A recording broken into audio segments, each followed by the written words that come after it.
அனைவருக்கும் வணக்கம். இந்த வீடியோவில் நம்ம பார்க்க போகிற டாபிக் என்ன பார்த்தீங்கன்னா, ப்ரோஸ்ட்ல the night the ghost got in அப்படிங்கிற கதையை பற்றி பார்ப்போம்.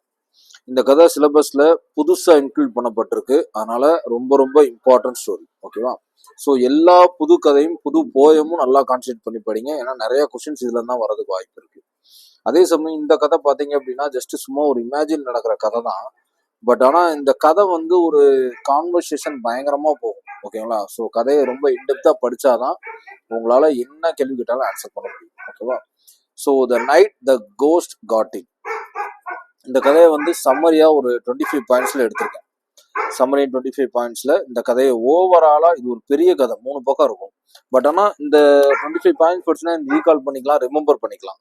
பட் ஆனால் ஒரு டைம் அது ஃபுல் அண்ட் ஃபுல் அந்த கதையை படிச்சிருக்கு. ஓகேவா? ஓகே, ஃபர்ஸ்ட் பாருங்க. The narrator hears footsteps downstairs in the middle of the night and is confused and அலாம்.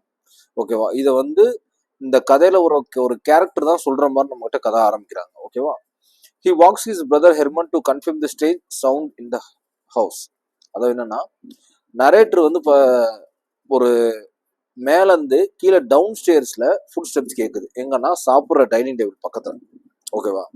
இந்த middle night and is confused and alarm, அது வந்து ஒரு ரொம்ப ஒரு யோசிக்கிற மாதிரி, குழப்பது, யார் இந்த நேரத்துல இருக்கா அப்படின்ட்டு. He wakes his brother Herman to confirm the strange sound in the house. இவர் என்ன பண்றாரு, யோசிச்சு பாக்குறாரு, இது யாரா இருக்கும் அப்படின்னு யோசிச்சு பாக்குறாரு. ஒருவேளை இன்னொரு தம்பி ஒருத்தன் இருப்பான் அந்த கதையில, அவன் வந்து எப்போ வர்றன்னு தெரியல, அவன் ஒருவேளை வந்துட்டானோ அப்படின்ட்டு யோசிப்பாரு. ஒருவேளை அவன் இல்லாட்டி வேற யாரும் இருப்பா அப்படின்னு இந்த மாதிரி 2-3 பேர்த்த அவன் யோசிப்பான். ஒருவேளை திருடனா இருப்பானோ இல்ல பேயா இருப்பாங்களோ அப்படின்னு நிறைய யோசிப்பான். இவன் என்ன பண்ணுவான், அந்த கேரக்டர்ல இருக்க அந்த நபர் வந்து மேல போய், ஹெர்மனுங்கிறது இவனுடைய தம்பி, அந்த அப்ஸ்டேர்ஸ்ல தூங்கிட்டு இருக்க அந்த ஹெர்மனை போய் எழுப்புவார். எழுப்புனதுக்கு அப்புறம் பாத்தீங்கன்னா, Herman and the narrator hear the sounds clearly but no one visible present downstairs. திரும்பவும் கீழே ஹெர்மனும் நரேட்டரும் இந்த சவுண்டை திரும்பவும் கிளியரா கேட்பாங்க. அந்த கீழே டைனிங் டேபிள் பக்கத்துல யாரோ இருக்க மாதிரி நடுராத்தில் நடக்கும். When they investigate, the noise suddenly stops and the house turns silent. So கீழே கண்ணுக்கு எதுவும் புலப்படாது. பட் ஆனால் திரும்ப இன்வெஸ்டிகேட் பண்ணி கீழே போகலான்னு பார்த்தா கீழே ஒன்றும் பெருசாக திரும்பி நாய்ஸ் வராது. Their mother, awakened by the noise, assumes there are burglars in the house. அவங்க அம்மா வந்து அதே அப்ஸ்டேர்ஸ்லாம் தூங்கிட்டு இருப்பாங்க. இவன் திரும்ப என்ன பண்ணுவான், போய் கதவை 2 பேர் பயந்துட்டு போய் சாத்தும் போது இந்த சத்தம்லாம் கேட்டு அவங்க அம்மா கதவை திறந்துருவாங்க. திறந்து என்ன அப்படி ஏதுன்னு விசாரிக்கிறப்ப இவங்க சொல்லுவாங்க, என்ன போட்டு உருட்டிட்டு விளாண்டுட்டு இருக்கீங்க, கீழே எவனோ அங்கிட்டு அங்கிட்டு சுத்துற மாதிரி சவுண்ட்லாம் கேட்குது, தூக்கத்தை கெடுக்குறீங்க, அந்த மாதிரி ஒரு டைலாக் பேசுவாங்க. அப்படி பேசும்போது இவங்க 2 பேருக்கு அப்பா தெரியும், ஓ நமக்கு மட்டும் இந்த சத்தம் கேட்கல, எல்லாத்துக்கும் கேட்டிருக்கு அப்படிங்கிற மாதிரி யோசிப்பாங்க. She gets excited and takes charge of situation without knowing the truth. ஆனா உண்மை என்னன்னு தெரியாமலே அந்த அம்மா என்ன செஞ்சிடும், அதுவா உணர்ச்சி வசப்பட்டு முடிவுக்கு வந்துடும். ஓகேவா? The narrator tries to calm her, but Herman chooses to stay back with their mother. அவன் என்ன சொல்லுவான், இல்ல நீங்க அமைதியா இருங்க அப்படின்னு சொல்லிட்டு நரேட்டர் வந்து ஹெர்மனை கூப்பிடுவான், வா திரும்ப போய் என்னன்னு பார்க்கலாம். ஹெர்மன் என்ன சொல்லுவான், இல்ல நான் அம்மா கூட இருக்கேன் அப்படின்வான். So mother insist on calling the police to handle burglars.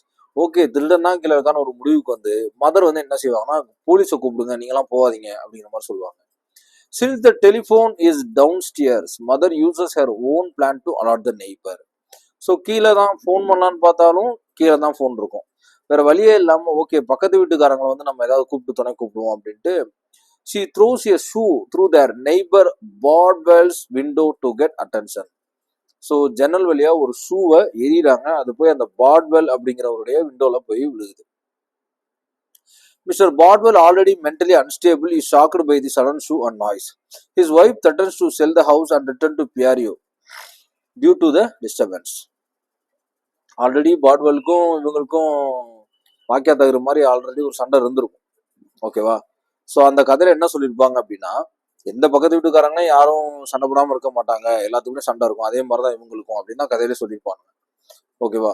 So அந்த மாதிரி இருக்கும்போது ஷூ போய் பட்டனே யாரா அது இந்த நேரத்தில் எதுவும் எடுத்து எறிகிறாங்கன்ட்டு அந்த பார்ட்வெலுக்கு வந்து கத்த ஆரம்பிச்சிருவாரு. அப்போ அவங்க ஒய்ஃப் வந்து என்ன சொல்லுவாங்க, பேசாம இந்த வீட்டை நம்ம வித்துட்டு நம்ம வந்து நம்ம ஊருக்கே போயிடலாம் அப்படின்வாங்க. அதுதான் இந்த பியாரியோ அப்படிங்கிறது. ஓகேவா? So mother yells burglars across Bardwell, who misunderstand think his house is targeted. After some confusion, Bardwell uses his extension phone to call the police. So அந்த அவங்க அம்மா வந்து திருடன் சொன்னது வந்து நம்ம எங்க, அதாவது அவன் வீட்டுல தான் திருடன் இருக்காருன்னு பாட்வில் நினைச்சுப்பாரு. அதுக்கப்புறம் புரிஞ்சிரும், ஓகே அவங்க வீட்டு தான் திருடன் போல இருக்குன்னு. அவர் என்ன பண்ணுவார், தன்னோட எக்ஸ்டர்னல் போன்ல போலீஸ்க்கு கால் பண்ணிடுறாரு.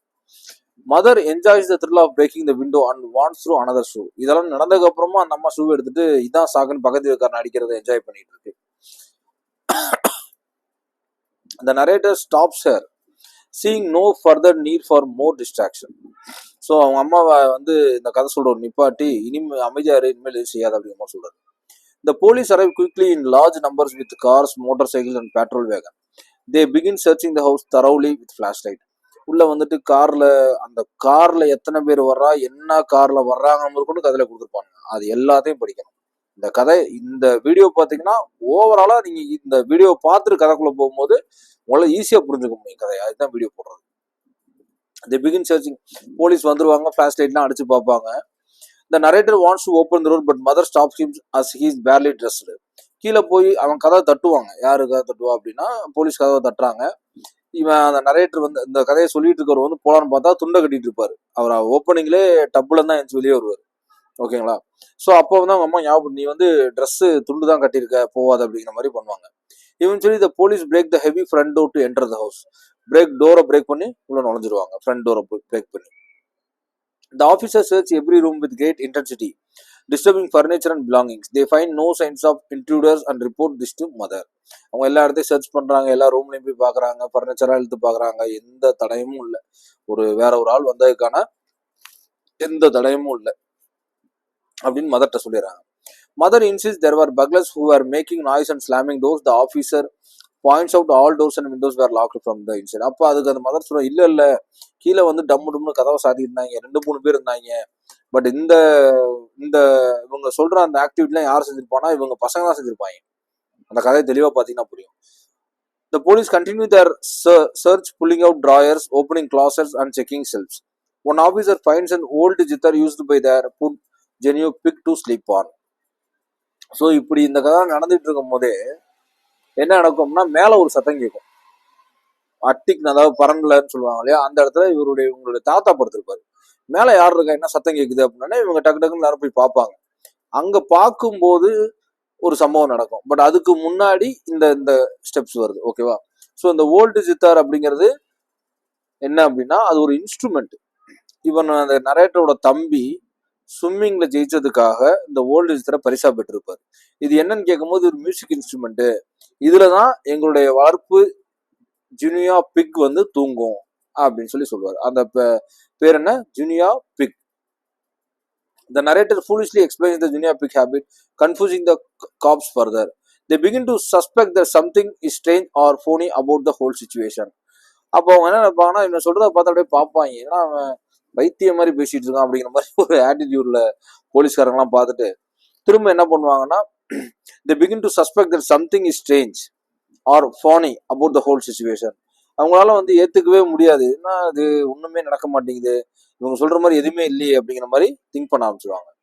Suddenly there is a creaking sound from the attic, alerting everyone again. மேல இருந்து சவுண்ட் கேட்கும். நான் சொன்ன மாதிரி grandfather turning in bed, but the police rush upstairs before being stopped. அப்போ அந்த கிராண்ட்ஃபாதர் என்ன செய்யறாங்க அப்படின்னா, பெட்ல பிறந்தப்பமா சத்தத்தை கேட்டு மேல போயிடுறாங்க. இவங்க எல்லாம் தடுக்கிறதுக்கு முன்னாடி மேல டக்கு டக்குன்னு போயிடுவாங்க. Grandfather in his imagination believes the police are enemy soldiers. வயசானாலே அந்த ஒரு ஞாபகம் எல்லாம் மறந்து பழைய நினைவுகளோட மட்டும்தான் இருப்பாங்க. ஓகேங்களா? சில பேர் அந்த மாதிரி இருக்கும்போது பாத்தீங்க அப்படின்னா, இவர் என்ன நினைச்சுப்பாரு, அந்த போலீஸ் உள்ள போனீங்கன்னா எனிமி சோல்ஜர்ஸ் போல இருக்கு அப்படின்னு நினைச்சுப்பாரு. அந்த யாரு grandfather. He thinks they are deserters. இவங்க வந்து ஓடி வந்தவங்க யார்கிட்டனா, ஜென்ரல் மேட் ஆர்மில இருந்து சிவில் வார்ல அப்படின்னு. சிவில் வார் எந்த காலத்துல நடந்திருக்கும். ஸோ அந்த மைண்ட் செட்லேயே அவர் இருப்பார். So dressed in old fashion cloth, grandfather attacks the officers with full energy. So அவர் வந்து ஓல்டு ஃபேஷன் கிளாத்ஸ், அந்த ஓல்டு ட்ரெஸ்ஸை போட்டுக்கிட்டு ஆஃபீஸர்லாம் அட்டாக் பண்ணிடுறாரு. அது மட்டும் இல்லாமல் he hits one officer and fires a gun, filling the attic with smoke. கன் எடுத்து சுட்டு முறாரு. The narrator and others manage to escape downstairs and lock the attic door. என்ன பண்றாங்க, the narrator and others manage to escape downstairs and lock the door. டக்குன்னு என்ன செஞ்சாரு, அவர் சார்ந்தவங்களாம் என்ன செய்றாங்க, அட்டிக் டோரை லாக் பண்ணிட்டு வெளியே வந்துடுறாங்க. Grandfather fires again but eventually calms down and returns to bed. எல்லாருமே அமைதியாகி கீழே வந்துடுறாங்க. அவரு அமைதியாயிட்டு திரும்பி பெட்டுக்கு போயிடுறாரு. சுட்டுட்டு 1 அல்லது 2 ரவுண்ட் போட்டிருப்பாங்க சுடுறது. இவங்க கதவை சாத்தினதுக்கு அப்புறம் the narrator explains grandfather behaved to the police saying he thought they were deserters. அதுக்கப்புறம் நரேட்டர் வந்து எக்ஸ்பிளைன் அந்த கதையை நம்மகிட்ட சொல்றவர் எக்ஸ்பிளைன் பண்றாரு போலீஸ்க்கு. இல்லைங்க, அவர் இந்த மாதிரி மனநிலை சரியில்லாதவர் அப்படிங்கிற மாதிரி. the cops confused and injured are not satisfied with the outcome of the night. அவங்களுக்கு கன்ஃபியூஸும் ஆயிடுச்சு, அடியும் பட்டுருச்சு, நாட் சாட்டிஸ்ஃபைட், ஏன்னா யாரையுமே பிடிக்கல இந்த நைட்ல அப்படின்ட்டு. the officer shot by grandfather is bandaged and angry wanting his gun back. அந்த கிராண்ட்ஃபாதர் என்ன சொல்றாரு, இப்ப கண்ணு வந்து கிராண்ட்ஃபாதர்ட்ட இருக்கு, அந்த கண்ணை வாங்கணும் அப்படிங்கிற மாதிரி சொல்றாரு. the narrator promises to return at the police station the next day. நான் கண்டிப்பா காலைல கொடுக்குறேன் அப்படிங்கிற மாதிரி சொல்றாரு. a reporter at the scene question the narrator suspiciously. Reporter வந்து என்ன நினைச்சு அப்படின்னு கேட்கிறப்ப இந்த மாதிரி இவன் சொல்லுவான், அந்த மாதிரி எங்க வீட்டுல பேய் இருக்கு அப்படிம்பாரு இந்த நரேட்டர். அதை பார்த்து அவன் இன்னும் ஷாக்காயி இவனுக்கு தான் ஏதோ ஆயிடுச்சு போல இருக்கு அப்படிங்கிற மாதிரி ஒரு தாட்ல பார்ப்பாரு. the narrator explains truthfully saying we had ghost in the house. the reporter disbelieving the explanation walks away silently. the police also leave reluctantly unable to make sense of the chaos. அது என்னன்னா, reporter சொல்றது பொய் தான், இவனுக்கு தான் ஏதோ ஆயிடுச்சு அப்படின்னு போயிடுறாங்க. ஸோ அதே மாதிரி போலீஸும் ரொம்ப வருத்தப்பட்டு ஒன்றுமே யோசிக்க முடியாம என்ன செஞ்சிடறாங்க, வேற வழி இல்லாம அப்படியே இருக்காங்க. Mother unaware of full events ask about the injured policeman. அதுக்கப்புறம் என்னாச்சு, இதெல்லாம் மேலதான் நடந்துச்சு, மதர் கீழே இருந்தாங்க. ஸோ என்னாச்சு அந்த இன்ஜூர்ட் போலீஸ்மேனை பார்த்து என்னாச்சு அப்படின்னு கேட்குறப்ப இந்த மாதிரி சுட்ட கதையெல்லாம் சொல்றான். she is shocked to learn grandfather shot him and finds it surprising. அப்போ வந்து இந்த அவங்க அம்மா சொல்லுவாங்க, அந்த ஒரு அந்த அடிபட்ட அந்த ஒரு நபர் தான் வாட்ட சாட்டமா நல்லா போலீஸ்மேன் மாதிரி அழகா இருந்தாரு, அவரை சுட்டுறாரான்னு சொல்லி இவங்க அம்மா வருத்தப்படுவாங்க. The next morning grandfather acts cheerful and full of energy at breakfast. He pretends to have forgotten the night's event but soon complains about water. காலைல ரொம்ப கேஷுவலா அந்த யாரு இவங்க தாத்தா வந்து என்ன பண்றாரு, நல்ல ஒரு எனர்ஜியோட பிரேக்ஃபாஸ்ட்லாம் சாப்பிட்டுட்டு நைட் நடந்த எல்லாத்தையும் மறந்துருப்பாரு இவங்க நினைச்சா. பட் ஆனா அவர் என்ன சொல்லுவாரு, இந்த மாதிரி நைட் அந்த போலீஸ் கூட்டத்துக்கு என்ன ஆச்சு, அங்கிட்டு இங்கிட்ட அலைஞ்சிட்டு இருந்தாங்க அப்படின்ட்டு இதை பத்தி பேசிட்டு அதை கண்டினியூ பண்ணி இன்னொன்னு பேசுவாரு. இந்த மாதிரி ஒரு வயசான ஆள் வந்து பக்கத்துல தண்ணி வைக்கலன்னா நைட்டு நடுராத்திரில டேபிள்கிட்ட நான் எவ்வளவு கஷ்டப்படணும் தெரியுமா, சுத்தி சுத்தி ஒரு 30 என்னமோ ஆக்சுவலா எப்படி சொல்லிப்பாங்கன்னா, சுத்தி சுத்தி நைட்டு ஃபுல்லா நான் வந்து தண்ணியை தேடிட்டு இருந்தேன் அப்படின்னு சொல்லுவாரு. கிராண்ட்ஃபாதர் சொல்லிப்பாரு, grandfather scolds the boys for not keeping water near his bed. So என்னோட பெட்டு பக்கத்துல தண்ணி வைக்கல அப்படிங்கிற ஒரு வருத்தம் இருக்கா உங்களுக்கு. he complains about having to wander in the dining room at night causing the entire episode. he complains about having to wander in the dining room at night. So இவர் என்ன செய்யறாரு, நான் வந்து தண்ணிக்காக கீழே அலைஞ்சிட்டு இருந்தேன் அப்படின்னு. So causing the entire episode. So கடைசியில தான் என்ன தெரியுது, இவர் தான் தண்ணிக்காக தேடி கீழே வந்திருக்காரு. இது புரியாம நீங்க பேயின்னு நினைச்சுக்கிட்டு திருடன் நினைச்சுக்கிட்டு பயந்து இவனுங்க கதவை சாத்தி அந்த சத்தம் போட்டு அவங்க அம்மாவை எழுப்பி அவங்களுக்குள்ள டிஸ்கஷன் பண்ணி பக்கத்து வீட்டுக்காரனுக்கு செருப்பை கொண்டு எரிஞ்சு திருப்பி போலீஸ் வந்து அவனுக்கு கன் ஷாட்லாம் வாங்கி, கதனால ஒரு நியாயம் வேணும்ல, கன் ஷாட் பண்ணவன அப்படியே விட்டுட்டு போறாங்களாம். இந்த கதை எனக்கு உண்மையிலே பயங்கர இரிட்டேட்டிங்கா இருக்கு. கன் ஷாட் பண்ணவன விட்டுட்டு போனது இல்லாம அவன் கையில துப்பாக்கியை கொடுத்துட்டு அடுத்த நாள் வந்து அவன் வாங்கிப்பாயான். என்னென்ன சொல்றாங்க பாருங்க. இந்த கதை வந்து ஓகே, நமக்கு தேவை மார்க்கு, வேற வழி இல்லை, படிச்சுதானே ஆகணும். ஸோ இந்த கதையை நீங்க பாத்தீங்க அப்படின்னா ரொம்ப இம்பார்ட்டன்டான கதை. ஆக்சுவலா ஷார்ட் லிஸ்ட் பண்ணியே 25 பாயிண்ட் எவ்வளவு கன்ஃபியூஷனா இருக்கு பாத்தீங்கன்னா படிக்கிறதுக்கு. ஸோ அந்த என்டையர் கதையை அப்படியே ஸ்டெப்பா விளக்கிருப்பானுங்க. டேபிள் பக்கத்துல சத்தம் கேட்கறது, மாடி படிக்கல ஏறுறது, லைட்டு போட்டு அந்த டேபிள் தெரியும் அப்படிங்கிறது, அப்படியே நேரா போனா லெஃப்ட் சைட்ல அவங்க அம்மா படுத்திருப்பாங்க, ரைட் சைடு ரூம்ல அவன் படுத்திருப்பான். அதுக்கப்புறம் இப்படிதான் கதையே போகுமே. அந்த போலீஸ்க்கு கேரக்டருக்கு நேம் கொடுத்துருப்பானுங்க. அந்த ஜித்தாருங்கிறத அந்த இன்ஸ்ட்ருமெண்ட் எடுத்தவன் பேரு, பக்கத்துல இருந்தவன் பேரு, இந்த மாதிரி கார்ல எத்தனை பேர் வந்தானுங்க, பைக்ல எத்தனை பேர் வந்தாங்க, எந்த கார்ல வந்தாங்க, இது எல்லாமே கொஸ்டின் தான் என்னை பொறுத்த வரைக்கும். ஓகேவா? ஸோ தயவு செஞ்சு இந்த வீடியோவை பார்த்து ஓரளவு அவுட்லைனை புரிஞ்சுக்கிட்டு ஃபுல் கதை தயவு செய்து ஒரு 10 தடவையாவது படிங்க இந்த கதையை. ஸோ கேரக்டர்ஸ் இந்த ஸ்டோரி, நரேட்டர் சொன்ன மாதிரி the main character story teller hears ghostly footsteps. Okay, Herman அப்படிங்கிற நரிட்டோட பிரதரு பயந்துட்டு அம்மா கூட இருக்கேன்னு சொன்னவர். Mother strong willed and imaginative throws a shoes to call police. Okay mother. Grandfather delusional civil war veteran who mistakes police as enemies. Mister Barble பக்கத்து வீட்டுக்கார் mentally unstable neighbour who calls the police. Missus Bodwell இந்த wife ஊருக்கே போயிடலாங்க அப்படின்னு சொன்னாங்களா அவங்க. Pressure with neighbour Joe's. Joe and other policeman நான் சொன்னேன்ல police character ஜோன்னு ஒன்று வரும். Other policeman's officer who investigate the பர்க்லரினா திருடன் அப்படிங்கிற மாதிரி. Reporter visit the house to get story but leaves confused. இத்தனை கேரக்டர் இந்த கதைக்குள்ள வருது. இதோட கதை எண்ட் ஆகுது. ஓகேவா? ஸோ இந்த கதை தான் இருக்கிறதுலே படிக்க படிக்க அவ்வளவு இரிட்டேட்டிங்கான கதை. இதுதான் ரொம்ப ஒஸ்டான கதை. படிக்க படிக்க கதைங்கிறது ஒரு இன்ட்ரெஸ்டா இருக்கணும்ல. அதுக்கு தான் அந்த இமேஜ் எல்லாம் நான் புக்ல இருந்தே எடுத்து போட்டாச்சு. ஏன்னா இதை பார்த்தாவது நமக்கு புரியட்டும். இந்த டேபிள்ல தான் வந்து சத்தம் கேட்குது, இந்த படிக்கட்டுல தான் ஏறி போய் இங்கதான் இவங்க டிஸ்கஷன்லாம் நடத்துறாங்க. அது கீழே அப்படியே பாத்தீங்கன்னா இங்க ஒரு இமேஜ் போட்டிருப்பேன். இங்க வந்து இந்த இவரு துப்பாக்கி எடுத்து இவங்களை சுடுற மாதிரியும் இந்த மாதிரிலாம். ஆனா கதையில என்ன சொல்லியிருந்தாங்க, அவங்க அம்மா வந்து கேட்பாங்களே என்ன ஆச்சுன்ட்டு. அப்புறம் ஏன் இந்த பிக்சரைஸ்குள்ள இவங்க அம்மா கேரக்டர் வச்சிருக்காங்கன்னு தெரியல. இந்த கதைக்கும் இமேஜுக்கும் ஏதாவது ஒரு லிங்க் இருக்கணும்ல. தனித்தனியா காட்டியிருக்கானுங்க போல இருக்கு. இந்த சினாரியாவும் இவங்க வந்து இங்க நிக்கிற மாதிரியும். ஓகே சரி, ஓகே. இந்த பிக்சரைஸை பார்த்து உங்களால கதையை ரீகால் பண்ணிக்கோங்க. ஓகே. ஸோ ரொம்ப ரொம்ப இம்பார்ட்டன்ட். ஆல்ரெடி டெஸ்ட் பேட்ச் போயிட்டு இருக்கு. டைம் ரொம்ப டிலேவா போயிட்டு இருக்கு. அதனால ரொம்ப நல்லா படிங்க தயவு செஞ்சு. குரூப் 2 ரொம்ப இம்பார்ட்டன்ட். ஜென்ரல் இங்கிலீஷ் படிக்கிறவங்களுக்கு அதை விட இம்பார்ட்டன்ட். ஏன்னா ஜென்ரல் தமிழ் படிக்கிறவங்களுக்கு நிறைய வாய்ப்புகள் இருக்கு. நமக்கு வாய்ப்பே ஒண்ணுதான் ஜென்ரல் இங்கிலீஷ் படிக்கிறவங்களுக்கு. இதை படிச்சு மெயின்ஸ்குள்ள போங்க.